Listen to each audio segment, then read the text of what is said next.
En Yaakov, Gitin Daf Vav Amud Bet, et toujours dans le sujet de Pilegesh Bagiva, ce fait dramatique qui a ébranlé toute la terre d'Israël et qui a failli causer la perte de toute une tribu, de la tribu de Binyamin, à la suite d'un fait divers sordide d'une concubine qui a été violée et dont le mari a découpé le corps et envoyé les 12 morceaux aux 12 tribus d'Israël, ce qui provoqua un Chilul Hashem, une profanation du nom de Dieu énorme.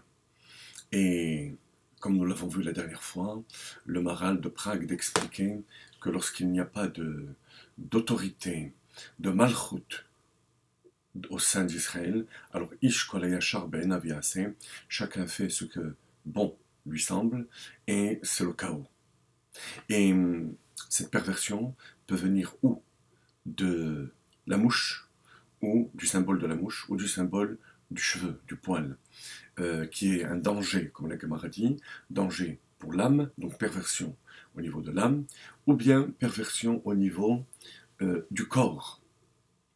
Et Dieu de répondre, Elo vaelo divrei Elokim chaim, comme le prophète Élie dit à Rabbi Eviatar, les deux sont vrais, et la perversion du corps et la perversion de l'esprit.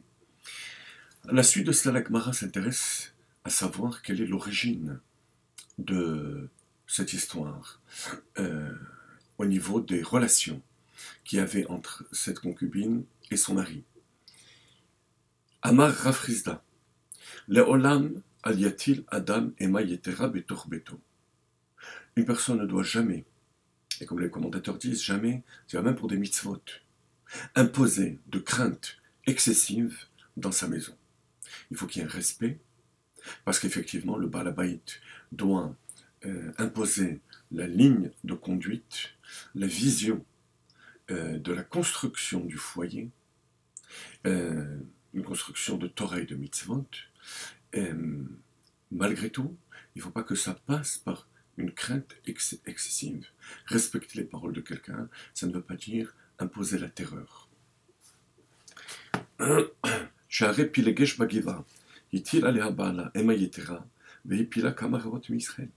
Parce qu'on voit que cette concubine qui s'était sauvée au départ de sa maison avait reçu une crainte excessive de son mari. C'est pour ça qu'elle s'était sauvée, qu'il a voulu la reprendre et finalement qu'il l'avait abandonnée.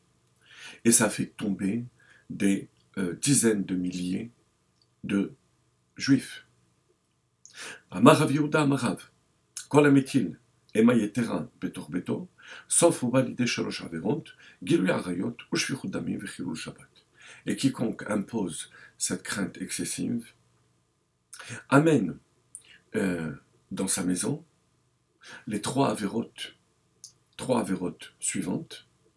Gilui Arayot, la perversion sexuelle, c'est ce qui s'est passé avec la concubine qui a été violée. Shvichut Damim, le crime, que ce soit vis-à-vis de la concubine ou par rapport à cette guerre fratricide. Et Chilul Shabbat, comme les commentateurs disent, que la condamnation et le point de départ de toute cette histoire s'était produit un Shabbat par rapport aux tribus d'Israël. D'après une autre version, il s'agit de Chilul Hashem, comme nous l'avons expliqué. Amar Rabba bar Bachana, Had Amri Rabbanan, Shosha Dvarim Tseich Adam Lomar Betor Beto, Erev Shabbat, Im Chashecha, Isarten, Eravten, Hadliku et Aner, Tseich Lememrino Benechuta, Ki Echid Elikab Lomine. Rabba Bachana dit à la suite de cela que ces trois choses que nos Chachamim m'ont imposé de dire chaque veille de Shabbat, chez soi à la maison. Isarten, est-ce que vous avez prélevé la dîme? Eravten, est-ce que vous avez fait le Hérouf Hatzerot pour qu'on puisse transporter de la cour à la maison? Hadliku et Aner. Et si vous l'avez fait, alors allumez les bougies. Donc ce sont trois choses qui sont importantes.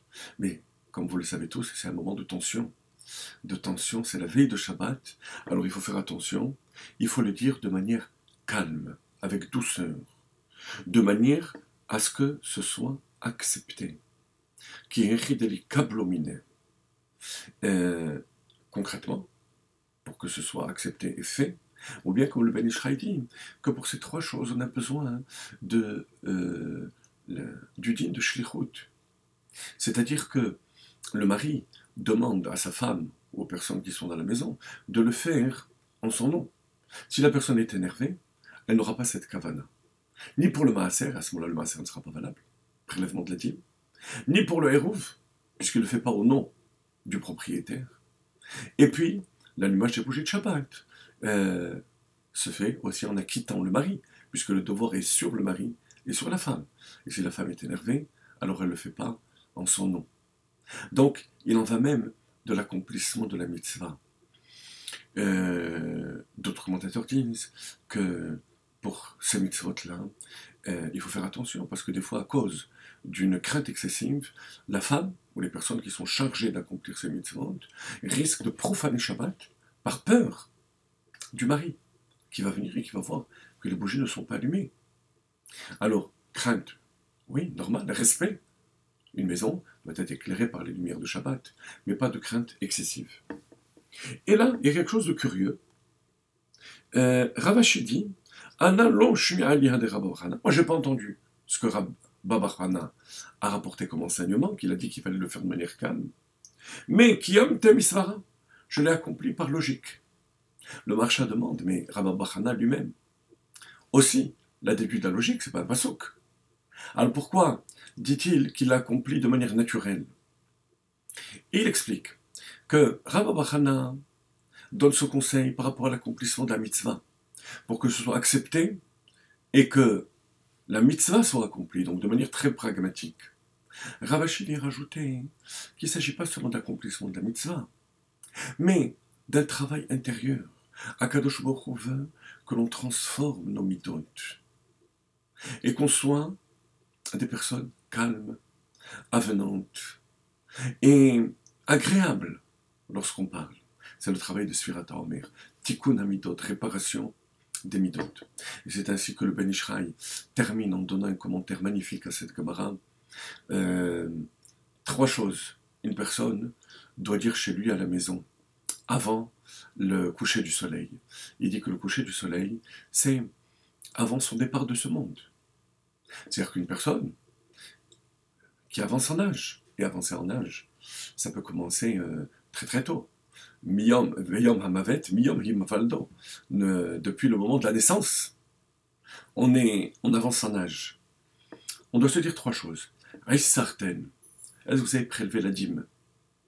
On sait qu'il y a 10 firotes, 10 attributs et 10 midot. Difficile de transformer toutes les midot. Mais le 1/10, c'est Sfirat HaMalchut, pensée, parole, action. Ainsi que cela est traité largement dans le Tanya.